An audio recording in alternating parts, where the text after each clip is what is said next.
Probably I would start with don't panic. Try not to blame yourself. And most of all, keep calm.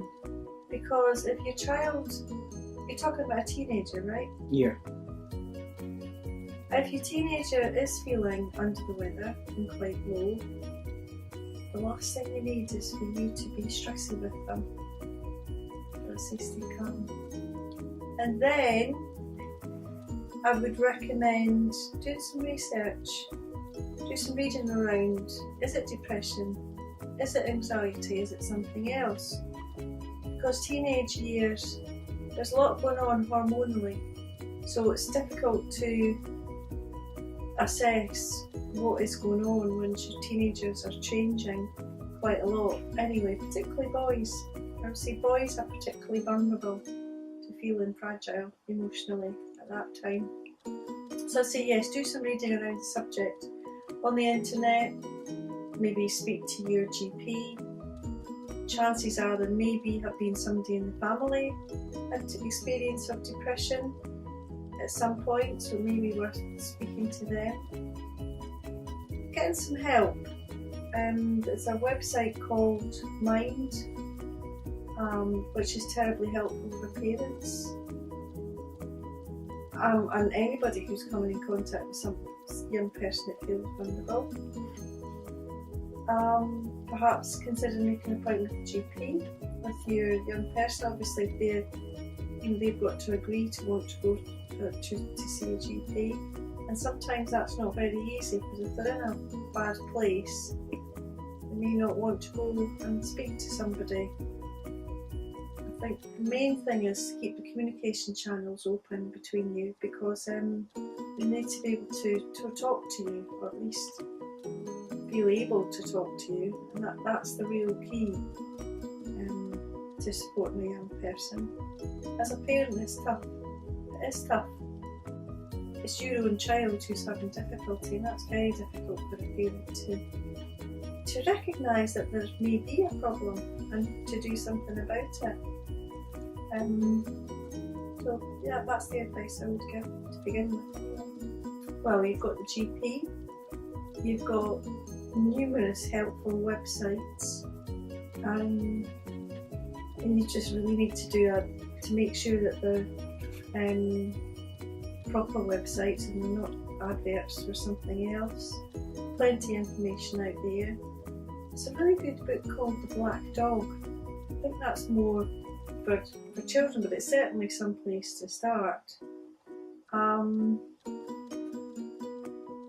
There's an organisation called CAMH, which is Child and Adolescent Mental Health Services, but your child's got to be referred.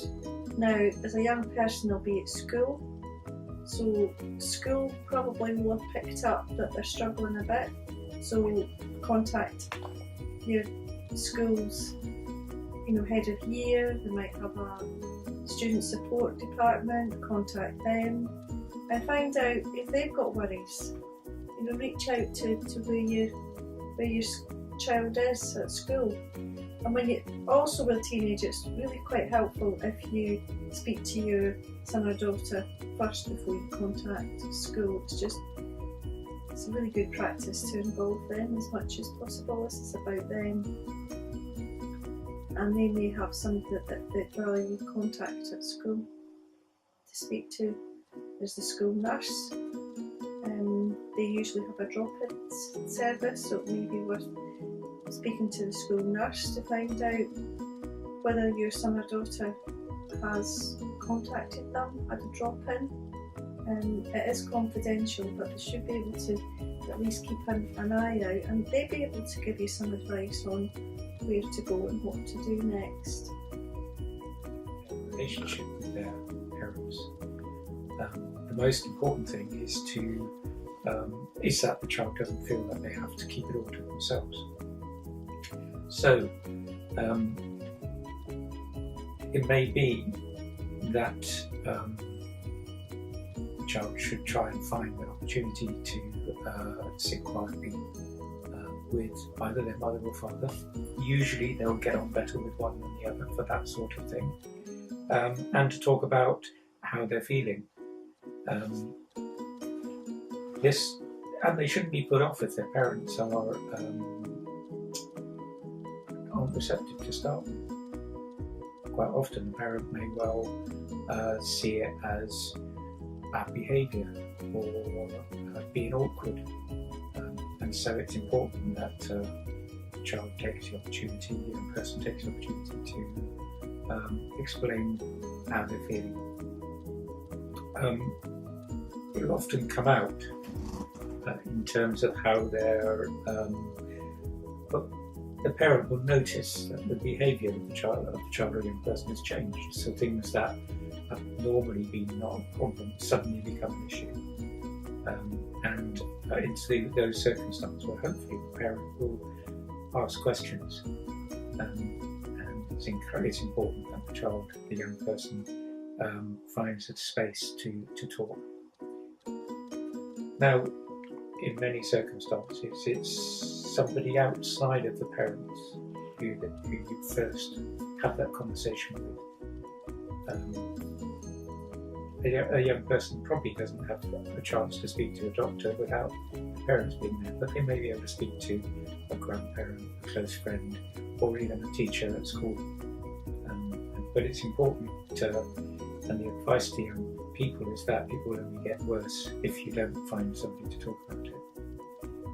If they can't talk to their parents and they talk to somebody outside, part of that conversation has got to be about what do I need to do in order to be able to share that with my parents? Because if your parents don't understand, don't see where you're coming from, all they'll see is the really annoying behaviour without understanding what's going on for the young person in their mind.